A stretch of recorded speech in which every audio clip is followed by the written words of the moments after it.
কারণ এটা মাদ্রাসা মসজিদের শুধু বিষয় নয়।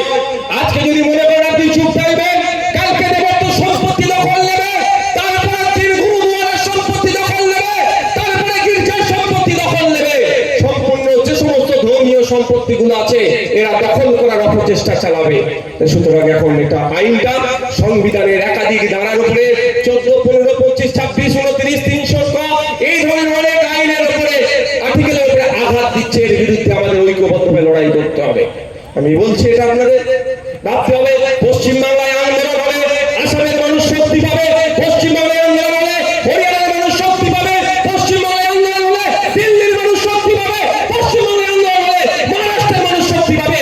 পশ্চিমবাংলায় বড় বড় আন্দোলন হলে সারা ভারতবর্ষের মানুষ বিজেপি বিরোধী যারা তারা শক্তি পাবে, আর বিজেপি চাপে পড়বে। তাই আমাদের এখান থেকে বড় বড় আন্দোলন সংগঠিত করে জাতীয় স্তরে বার্তা দিতে হবে যে পশ্চিমবাংলা সম্পূর্ণরূপে বিজেপির এই আইনের বিরোধিতা করছে।